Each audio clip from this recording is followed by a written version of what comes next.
राजीव रोहिला जी, दिल्ली से। राधा वल्लभ से नहीं बोल। गुरुजी, मेरे मन में बहुत भाव उठते हैं कि मैं खूब दान पुण्य और गरीबों की सेवा करूं, लेकिन मेरी स्थिति इतनी अच्छी नहीं है मैं कुछ सेवा कर सकूं। हाँ, सेवा करना उतना महत्वपूर्ण है जितना भाव उठना महत्वपूर्ण है। समझ रहे ना? आपके अंदर जैसे भाव है कि ऐसा ऐसा करूं, ऐसा ऐसा करूं, आपकी उन्नति हो जाएगी। क्रियाएं, मान लो आपके पास 4 रोटी है, 4 पाते हो, तो 1 रोटी निकाल दो, 1 रोटी की भूख रखो। उसमें से चिड़िया, पंछी, गई गऊ किसी को भी दे दो। आए हुए भूखे अतिथि, किसी साधु महात्मा किसी को भी दे दो। आपकी वो 1 रोटी दूसरे के करोड़ों मन अन्नदान के बराबर नहीं होगी, क्योंकि आप उतनी सामर्थ्य वाले हैं और आपका भाव बहुत है। बस वो भाव काम कर जाएगा। समझ रहे हो?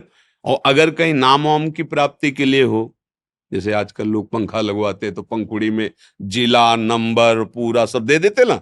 एक पंखा लगाया और पूरा नाम और पूरा मतलब पूरा पता उसी में लिखा हुआ है। ये सब केवल मलिनता है, अहंकार की मलिन। ये सब नहीं, अपने पास है, उसी में से हम 4 रोटी है, 3 में काम चला लेते, 1 रोटी में आधी रोटी पक्षियों को डाल दिया, आधी गौ को पवा दिया, कभी किसी भूखे को पवा। ज्यादा कोई ऐसा अवसर है तो आज हम उपवास कर लेते, 4 रोटी किसी को पवा देते। इससे बड़ा कोई दान नहीं। ध्यान रखना। एक बार एक मुदगल नाम के ऋषि थे, वो सीलोंच वृत्ति से जीते थे। सीलोंच कहते हैं, ये शास्त्रीय शब्द है। जैसे किसान अपनी फसल काट ले जाता है, फिर जो बालियां और दाने पड़े रहते हैं उसे सीला कहते हैं, सील।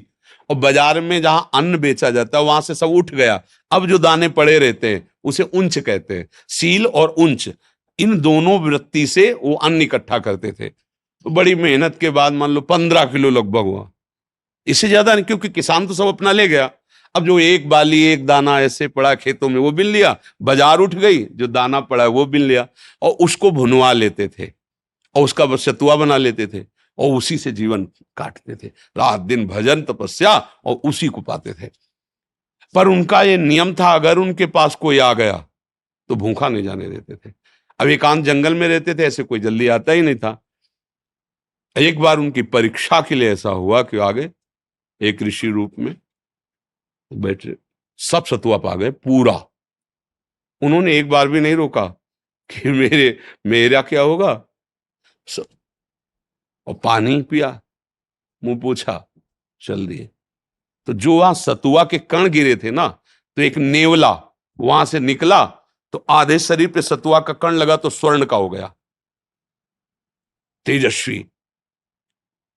राजस्वी यज्ञ जब युधिष्ठिर जी की हुई, तो वो ऐसे से घूम रहा था जहां सबको पवाया गया।